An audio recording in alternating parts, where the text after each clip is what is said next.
Hello, and welcome to another virtual author event at the Poison Pen Bookstore. I'm John Charles, and the Poison Pen is delighted to have with us author Heather Chavez, whose new book is Blood Will Tell. Before we begin, I do want to let those listening in know that we have copies of Heather's books available for purchase, so feel free to give us a call or go online. We'll be happy to hold one for you to pick up or put one in the mail. And now, without further ado, I'd like to welcome Heather. Thank you for having me. Thank you for visiting us virtually. I'm always fascinated by authors, kind of how they get to where they're at now. I guess you'd call it their origin story. What can you tell us about yourself before you became a novelist? Well, I've always known that I wanted to write, so I've always written. It wasn't a conscious choice I made so much as just something I did. I was also an avid reader as a child.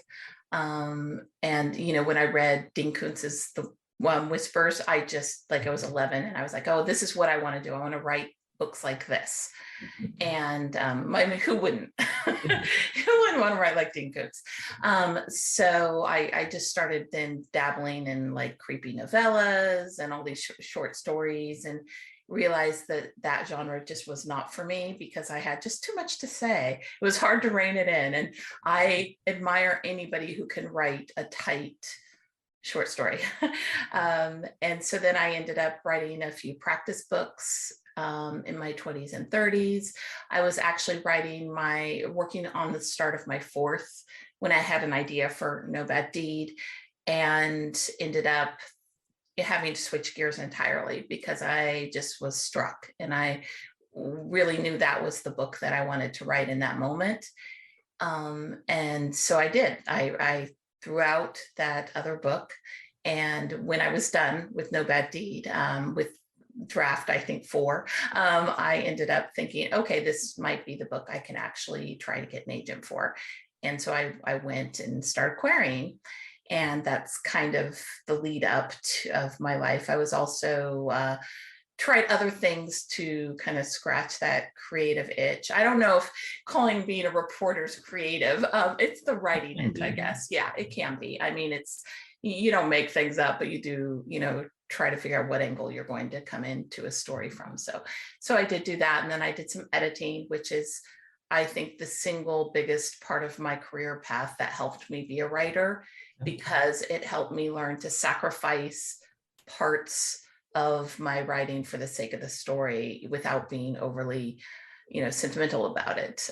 Because I feel like in my early, 20s and 30s when I was writing, it was, every word was just, I couldn't bear to cut it. And it wasn't until I became an editor that I realized how much stronger a good edit can make a book. So that's kind of what happened. If I understand your past correctly, you kind of put your dreams of being a novelist on hold, like many people, because you were weighing the practicalities of, can I live as a novelist? There's real world concerns when you're a member of a family and things like that. But it was your children that kind of inspired you by their fearlessness too. They did. My daughter is a musician. And actually, when I told her about the book deal, she said, hey, you're my role model. And I'm like, I wasn't already. But, it is true. When you're a creative type, you tend to sometimes get rid of your own aspirations in favor of practicality. And you put them aside and think, oh, this is a hobby. This is something I do, when I have time. And for instance, when I was writing No Bad Deed, I took a year off because I didn't have a deadline, and my son was getting ready to graduate from high school and my daughter was younger. And so I thought, I'm taking this time and I'm just spending time with family and doing the day job. And even after I was published, if I was meeting someone for the first time, and they ask, what do you do, for a living, I would give my day job as, oh, this is what I do, even though at the time I was making more from writing than I was from my day job. But it's just this thing that we have where I think a lot of creative types, where we don't value enough our creative process and our work. And, there are dishes to be done, there's a day job to do, as opposed to there's writing. It feels almost, and part of it I think is because it is such a huge part of who I am. It almost feels like pleasure. I mean, it almost doesn't, it feels like work, but it doesn't. And so when someone asks me what I do, most of the time I'll say, hey, I do this. And I'll mention my day job instead. And my daughter, if she's with me, she'll always say, tell them you're an author. What you lead with your writing.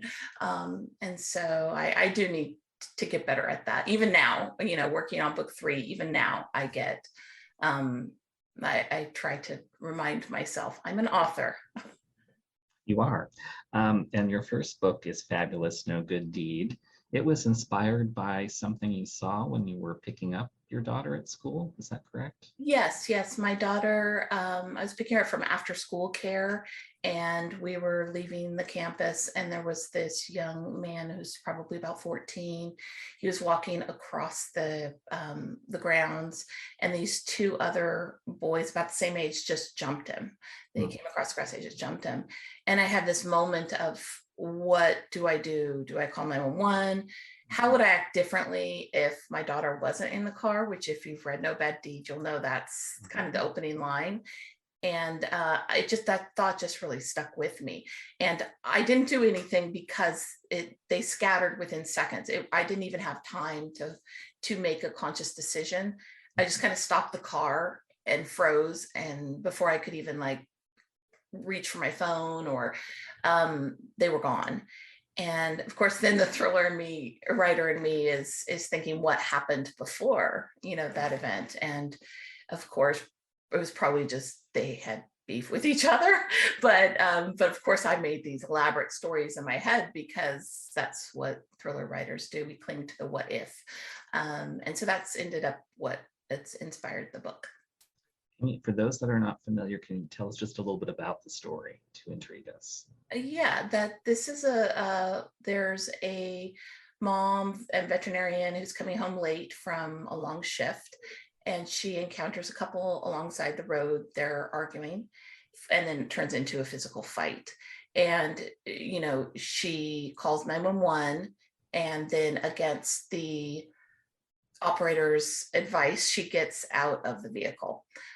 She doesn't intend to get close. She intends to keep her distance. She just wants to keep an eye on the situation. But then, through clumsiness and circumstance, she ends up there. And it turns into this, she's suddenly right there interceding. And the attacker warns her, if you let her die, I'll let you live. And then he takes off in her car, which has her address and the names of her children and her purse, everything like that. And then the next day, her husband disappears. And so she has to figure out, is this retribution? Is this connected in any way? And her life starts to unravel, and she starts to try to figure out what happened to her husband, and is it connected? It's a fabulous book. I mean, it really pulls the reader in, because you have to stop and ask yourself, what would I do? I mean, how far would you go to protect someone you don't know versus the ones you love? I mean, how do you come up with those kind of ideas? I know. And also, that, the dynamic's different if your child's in the car. Yeah. I mean, there's no question, because there's this hierarchy, where do you fit in protecting yourself versus protecting your children versus protecting someone else who's a stranger, but who is obviously in trouble. And also, you do have somewhat of a moral obligation, I think, to do what you can to help people who are obviously in a bad situation. And so, where do you put your own self-preservation instincts in that equation? So yeah, no, it was really, I still don't know. I think about that a lot. What would I do? And I think I might have ended up on the embankment looking over the side with my phone. But at one point, she throws a rock. I can see myself doing that. Um, it's what would you do? It's just the what if situations have always fascinated me. What if this happened? With Blood Will Tell, the inspiration came a little differently, in that I had the relationship between the sisters was always the core of the story. Usually I'd come up with the what if, and then decide whose story it is to tell, and then go at it that way. But this time I did it kind of backwards, in Okay. that I knew I wanted to tell a story of sisters and what they would do for each other, and the obligation of self versus family, and what, when you're enabling someone versus actually doing them good. So that was really top of mind when I was coming up with this story. And so the premise came a little bit after, like when I was trying to think, how can I torture these sisters? How can I make it so that their relationship is tested? What is the story that would make this kind of status quo that they've established over the years kind of upend that? And so I was actually at a gas station, and it clicked. So that's where the inspiration for that came from. That's your new book, Blood Will Tell. Tell those listening in just a little bit about the story. It's about Frankie and Izzy. Yes, Frankie's the older sister. Izzy's 6 years younger, and because of their parents, her father's was ill when Izzy was younger. So they did rely on Frankie a lot to help, and so she kind of feels almost maternal towards Izzy, Mhm. and in a way that Izzy kind of wants her to be her sister, and Frankie kind of thinks, I'm your mom. It's a dynamic. It's a complicated dynamic. Anybody who's had a sister knows that can be a very complicated dynamic. And so she's at a gas station, pretty much, unconcerned about the day, other than this cryptic call she got from her sister's boyfriend saying that they needed to talk about something. And as she's at the gas station, this couple is just staring her down, and she can't figure out why they are so focused on her and seem to really not like her and be hostile towards her when she's never seen them before. And then a police cruiser pulls up behind her, and it turns out her truck is the subject of an Amber Alert. And it was spotted at the scene of a missing teen's abduction. And the only other person with access to her truck keys is her sister Izzy.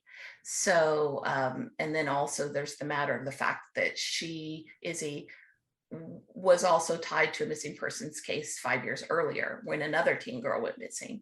So, this isn't the first time Izzy has gotten into trouble, and Frankie's felt the need to jump in and kind of figure out what is going on. It's a really layered book because you do explore between the two sisters. Um, on the one hand, you feel that obligation to a family member, a sister. On the other hand, if you know this person is not doing the right thing, is it better for you to turn them in? And do you know if they're actually guilty? You really have to explore all those angles. Do you get that in the first draft, or do you have to go back and kind of layer in those different elements?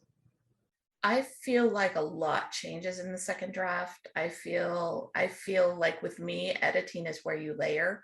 The first draft is where you kind of get it all down and figure it out. And I write from an outline. I do veer off my outline quite a bit. There are some things that happen. It's kind of like I get lost on side streets. And sometimes I'll find an interesting new route to go, and it works out. But so the first draft's really about discovery, discovering the characters, because even if you look into their flaws and you do, character bios and try to kind of figure out who they are before you start the story, as they react to the circumstances of the story can change, the characters can change and evolve. So by the end of the book, there's always this thing like, okay, now I'm going back and I'm really looking at it from their perspectives now that I have a real handle on who they are, where the story is going.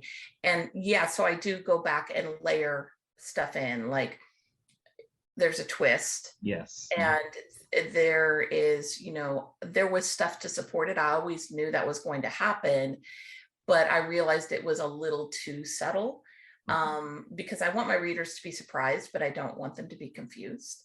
So I had to go back in and kind of hit it a little harder. So I am doing that in the editing process. Um, let's talk a little about titles, because both of your books have almost spot on titles for conveying what the book is about. Did you come up with the titles? Do you work with your editor? What is your kind of approach to the product once you've written it? How do you package it? That's a really good question. It was different with each book. With No Bad Deed, it was originally called The Good Samaritan, and like midway through draft one, I thought, no, this is not the title. And I came up with No Bad Deed, and it stuck. And I actually was kind of surprised by that, because I've heard, authors talk about titles getting changed, and, the publisher in sales and marketing, obviously they know what works and what doesn't. And so I was fully prepared for them to change it, the possibility of that. But I was also really attached to it because it really did encapsulate what I wanted to say in the book. The fact that sometimes good people do good things and bad people do bad things. And just because you do the right thing, as Cassie does in the beginning of the book, doesn't mean the universe is going to reward you with rainbows and kittens. It's just not how the world works. And so I really like the title. With Blood Will Tell, I had about a dozen titles, none of which I loved. And that one was really harder to pin down. And that I will give full credit to my publisher. They are the ones who came up with that. They really wanted something that told the story, but also hinted at the sisters being the heart of it, blood, and it kind of works on a couple different levels on this. But, kinship and sibling relationships is huge in many ways in the story. So it really does, I think, encapsulate what the book is about. So they did a great job with that. I was lost. Well, you're definitely right, spot on. For The Good Samaritan would be a completely different book. If I saw that in a bookstore, I would not think crime fiction, suspense fiction. Right. It's an Oprah book club pick or something like that. So yeah, that's fascinating. Let's go back a little bit. You worked as a reporter, as a journalist, and one of the things that I found fascinating that I think you said was you enjoy working as a journalist because you always got the facts of the crime, but not the why. When you're a novelist, that allows you to explore that angle.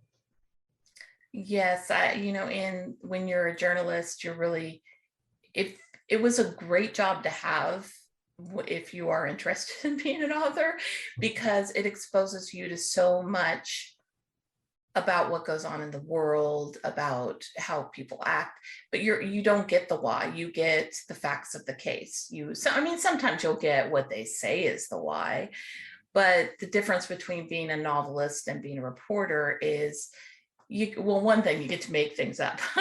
That's the obvious difference. The other obvious difference to me is that you have access to places that a journalist couldn't go. And like, you can get inside people's homes, inside their thoughts, and you get to explore what you think maybe triggered them to act in a certain way and potentially hurt somebody they love or do something unthinkable. And so I was kind of inspired by my career as a journalist, but I wanted to take it further. I wanted to get into those deep, dark places we usually don't have access to. I don't know if it's true for you, but I also think that writers who come from a journalism background or a newspaper background, it also teaches you how to write, because you don't have the luxury of waiting for the muse to strike. You're kind of yeah, deadline's a thing for sure. And also being an editor, that helped me learn that not every word that I created was art that must be protected at all costs. It was like, I really did grow by learning to edit, because, for the sake of the story, like No Bad Deed, I ended up, like I said, I started from an outline. It was originally third person, 3 points of view from Carver, Brooklyn, and Cassie. And then I realized that Brooklyn and Carver were getting all the interesting parts.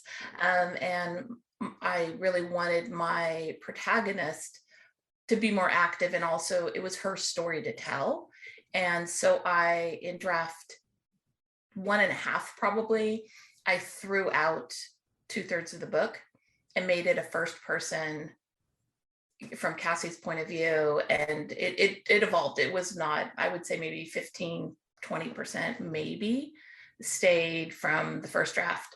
But the story was still the same, and the same things happened. It was just a different, totally different dynamic. And if I hadn't been an editor, I don't think I would have been as ready to do that, because it's so hard. When I edited my first 3 books, so the reason that I think they probably never did get published was, and by not get published, meaning I didn't feel they were ready to query, is because, I would polish them by looking over the grammar and making sure the word choice was right.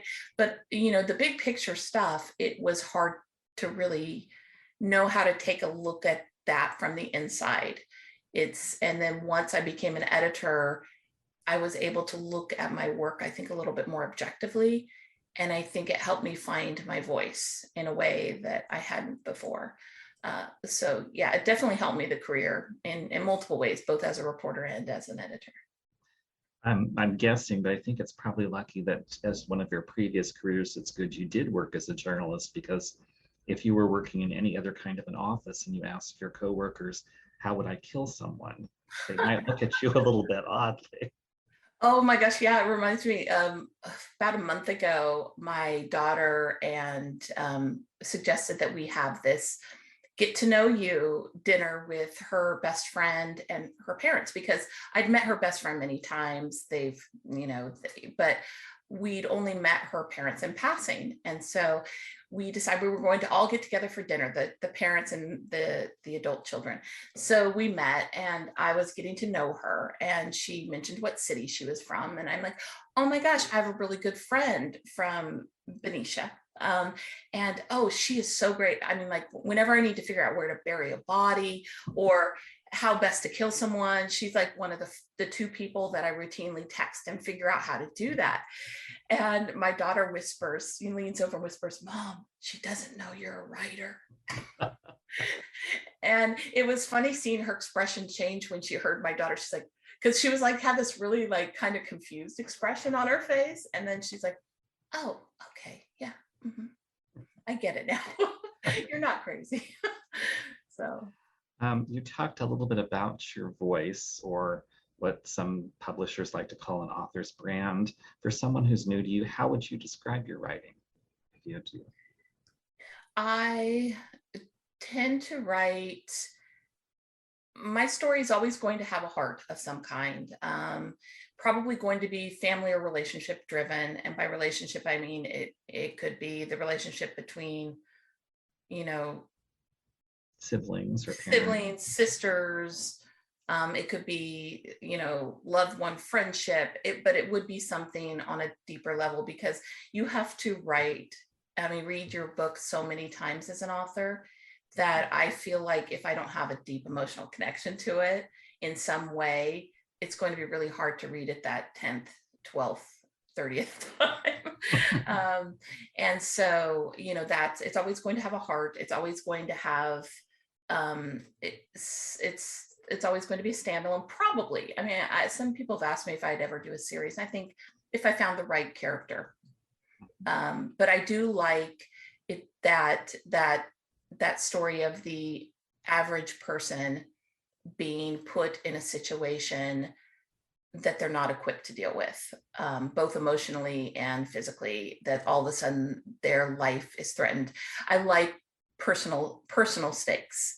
I really love, there's a lot of police procedurals that I love, but I don't think I could write that, because I like that intimate, and I do have police characters, and actually a retired police lieutenant that always is my sounding board for those, investigative scenes. But as far as from perspective or POV, it's probably always going to have that personal stakes, and strong female characters are kind of my brand, I would say, too. Well, in some ways, it's almost Hitchcockian suspense, because it is the average person that gets caught up in some kind of drama or things like that. So your first book was No Good Deed. You wrote that, and then you had to write Blood Will Tell. Was there a difference in writing the 2 books between your first and your second, or was it the same process, or did all of a sudden? They were both really easy and done quickly. Yes, I'm sure out there aspiring writers are sharpening their knives. Book one was, I didn't have an expectation that anybody would read it. I've said this before, I wrote in a bubble. I had one friend who read an early draft with that third person 3 POV book. But other than that, the first person who read it in its entirety, the way that it was submitted, was my agent. He was the first person. And I didn't go to writers' conferences. I didn't have critique groups, or, it was just, I wrote very much when I felt like it, at football games, on my lunch break, whatever. I would find the moments, but it wasn't as disciplined about it. And then I revised at my leisure. Nobody else was expecting it or whatever. And then with book two, I suddenly had a deadline and expectations, and also maybe a little teeny bit got in my own head. And I knew the relationship, but the plot evolved. And I actually wrote a book, revised a book, gave my editor the first 50 pages, and start again, and did it all over again. And it's definitely the book I wanted to tell. And it's not that much different than the processes for book one and book three that I'm working on now. I do tend to, like I said, write that first draft. I outline, write the first draft. But with this one, it was under a microscope. So it was different. I got to the place I wanted to be, but there were just more eyes on me when I was doing it. So, it was different. I kind of think of book one as finding my voice, and book two as finding my process. Refining my process, I should say, what works for me and what doesn't. I know you may not want to talk a lot about it, but you did mention you're working on something, so we can hope for another book from you. And I'm not ready to announce yet, but there will be a book three, and I hope you love it as much as I do. Let's switch gears a little bit, because I know you mentioned that Dean Koontz was one of your favorite authors. Have you read things recently that you'd like to share with others, and what may be on your summer reading list this year? My most recent books that I read were, I'm a little behind. Let's just start there. So I have a mix of really new books and books that have been out a while that are, 2021 was not a good reading year for me. So 2022, I vowed would be better. And I'm really trying to make that so. I just recently read The Last Flight by Julie Clark, which I absolutely loved, and Verity by Colleen Hoover. Little books like that, everyone's and then I'm a sucker for a sister book. So on my TBR list is Kelly Garrett's Like a Sister.